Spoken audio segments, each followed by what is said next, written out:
इन साथियों स्वागत है आप सभी का क्लास 12th केमिस्ट्री की एक और इम्पॉर्टेंट डेरिवेशन में। तो दोस्तों आज जो हम लोग डेरिवेशन पढ़ने वाले हैं वो आपकी होने वाली है 3 नंबर की, क्योंकि ये है प्रथम कोटि की अभिक्रिया के वेग स्थिरांक का व्यंजक। जैसा कि आप लोग अगर 2024 का एग्जाम पेपर उठा के देखो तो उसमें आपको ये डेरिवेशन मिल जाएगी। 2023 में भी पूछी गई थी, 2024 में भी पूछी गई थी।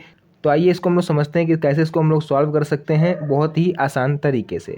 तो सबसे पहले करना कुछ नहीं है, आप लोग को यहाँ पर लिख लेना है जैसे दिया हुआ है प्रथम कोटि की अभिक्रिया के लिए वेग स्थिरांक का व्यंजक, है ना। तो प्रथम कोटि के लिए बोल रहा है तो सबसे पहले इसकी प्रारंभिक सांद्रता निकाल लेते हैं हम लोग। जैसे कि यहाँ पर लिखेंगे हम लोग इसकी जो प्रारंभिक सांद्रता होगी, यानी कि इनिशियल कंसंट्रेशन जो इसका होगा प्रारंभिक सांद्रता, तो वो बच्चों क्या होगी, मान लेते हैं हम पहले ए रही होगी और बाद में ये हो जाएगी 0। ठीक, ये थी हमारी प्रारंभिक सांद्रता। इसी तरह से अगर हम लोग यहाँ निकालें टी समय बाद, यानी कि कुछ समय बाद हमारी जो सांद्रता है उसमें क्या परिवर्तन होगा, अगर ये हम लोग निकालें तो टी समय बाद जो हमारी सांद्रता है, मान लेते हैं हमारी a माइनस एक्स थी, तो वो भी हो जाएगी भैया x। ठीक, क्योंकि सांद्रता अगर हमारी कुछ समय बाद भाई ए हम लोग यहाँ पे 0 रख दें तो उस तरह से हमको x मिल जाएगा। माइनस का इतना इसमें इशू नहीं होता है।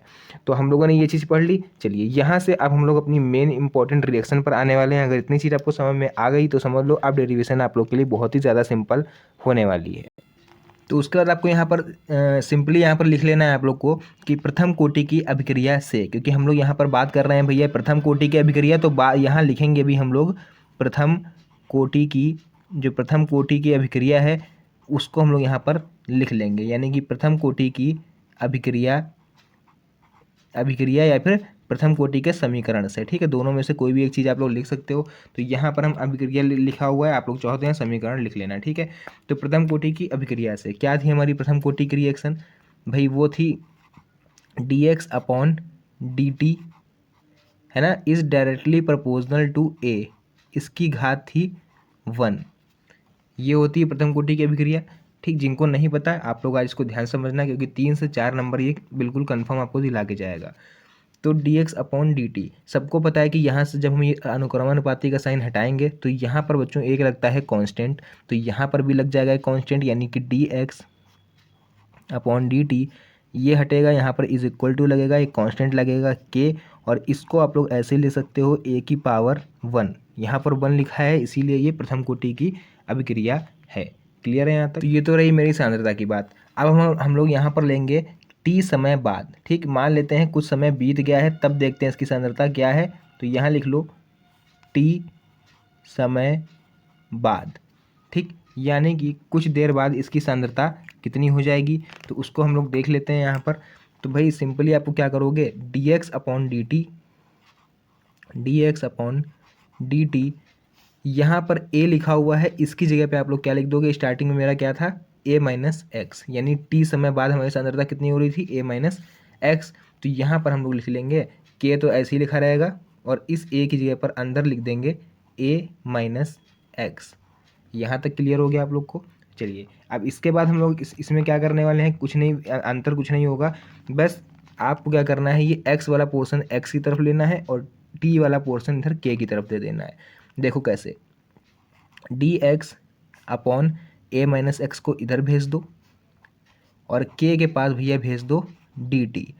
तो जो मैथ के स्टूडेंट हैं वो समझ गए होंगे कि जब ये dx अपॉन dt या dy बाई dx जो आप लोग अवकलन में पढ़ा होगा, वो जब अलग होता है, टूटता है, तो भाई सीधे सीधे समाकलन होता है। तो यहाँ पर आप लोग चाहो तो एक लाइन में लिख सकते हो, जो लोग बायोलॉजी के स्टूडेंट हैं उनके लिए हम बता रहे हैं, आप लोग यहाँ पर लिख सकते हो कि समाकलन करने पर, ठीक, यहाँ लिख लो समाकलन करने पर, ठीक, समाकलन करने पर। चलिए समाकलन इसका करके देखते हैं हम लोग क्या आता है इसका आंसर, क्योंकि समाकलन भैया करना बहुत ज़रूरी है।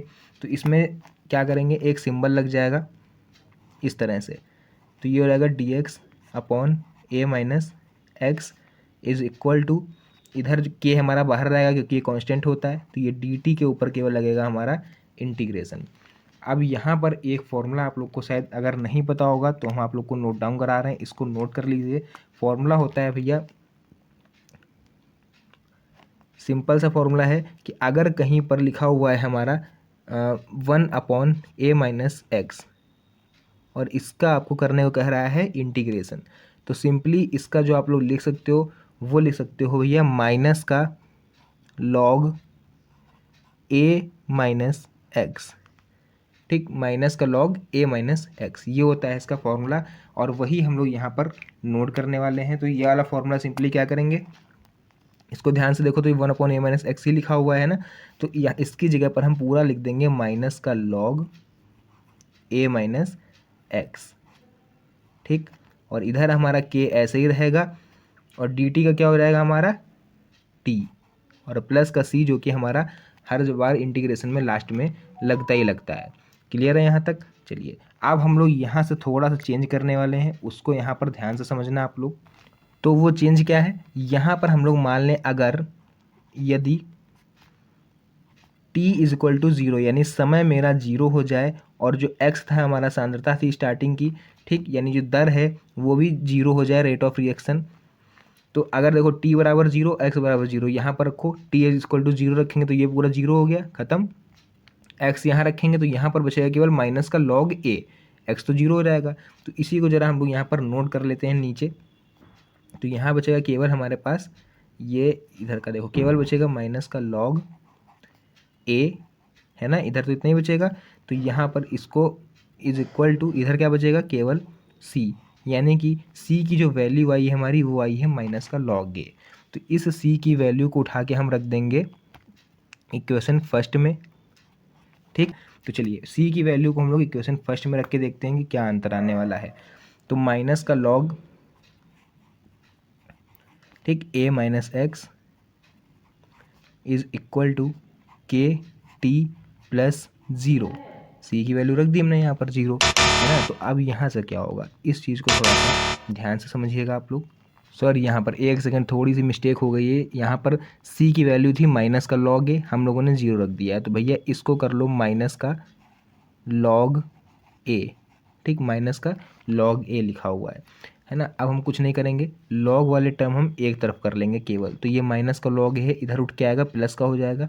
तो यहाँ लिख लो पहले लॉग ए, ये बचाएगा हमारा माइनस का लॉग ए माइनस एक्स, और इधर हमारा बचा रहेगा के टी। क्लियर है यहाँ तक? मतलब ये माइनस का लॉग ए था पूरा, सी की वैल्यू थी माइनस लॉग ए, उस माइनस लॉग ए को हम इधर लेके आएंगे जब इक्वल के, तो ये हो रहेगा पॉजिटिव, और माइनस का लॉग ए माइनस एक्स हमने ऐसे लिख दिया। ठीक, ये के टी के इक्वल हो गया। अब हमें कुछ नहीं करना है, यहाँ पर एक और फॉर्मूला आप लोग को ध्यान रखना पड़ेगा भाई, इसमें फॉर्मूले अच्छे खासे हैं जो कि आपको याद रखने पड़ेंगे। तो यहाँ पर एक फॉर्मूला होता है हमारा, आप लोग देखिएगा, लॉग, ठीक, यहाँ से लिखते हैं लॉग, ठीक, अगर हमारा लिखा हुआ है log m minus log n, है ना, बहुत से लोगों को पता भी होगा, तो इसको हम लोग लिख सकते हैं लॉग m अपॉन n, लिख सकते हैं कि नहीं लिख सकते हैं, है ना। लॉग m माइनस n को हम लोग लिख सकते हैं लॉग m अपॉन n। तो इसी को हम लोग सेम कर देंगे, मान लो ये हमारा m लिखा हुआ है और ये लिखा हुआ है n, तो इसको हम लोग इस तरह से नहीं लिख सकते हैं क्या, log a upon a minus x, लिख सकते हैं, बिल्कुल लिख सकते हैं, इज इक्वल टू मेरा रहेगा के टी, है ना, पूरी इक्वेशन वही रहेगी, इसमें चेंज तो कुछ रहने वाला नहीं है। तो अब इस टी को भी अगर हम लोग इधर भेज देंगे, इस टी को हम लोग अगर इधर भेज देंगे, तो यहाँ पर मेरी फिर से एक नई इक्वेशन बन जाएगी, उसको ध्यान से देखना आप लोग, जो कि भैया होती है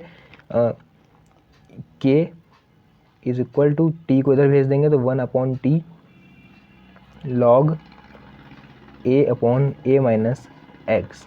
ठीक, अभी लॉग हमारा कहाँ है, ई बेस में है, इसको हम कौन से बेस में चेंज करेंगे, 10 बेस में। तो यहाँ पर जब लॉग ई से लॉग 10 बेस में जाता है तो एक नंबर लगता है, स्पेसिफिक नंबर 2.303 अपॉन में हो जाएगा बच्चों टी, और यहाँ पर हमारा हो जाएगा लॉग ए अपॉन ए माइनस एक्स। और यही होता है आप लोग का वेग स्थिरांक, किसके लिए, प्रथम कोटि की अभिक्रिया के लिए। क्लियर है? बात कर लें अगर इसकी हम लोग यूनिट की, तो भाई यूनिट आप लोग लिख लीजिए, यूनिट होती है इसकी सेकेंड इनवर्स या फिर प्रति सेकेंड। क्लियर है? तो आई होप आप लोग को ये डेरिवेशन समझ में आई होगी। अगर समझ में आ गई है तो ये मान के चलो कि 3 से 4 नंबर आप लोग के एग्जाम में कंफर्म है, वो आपसे कोई भी नहीं छीन सकता। तो आज की इस प्यारी सी वीडियो को यहीं पर एंड करेंगे। मिलते हैं नेक्स्ट वीडियो में एक और अच्छी इंटरेस्टिंग मज़ेदार वीडियो के साथ। तब तक के लिए धन्यवाद।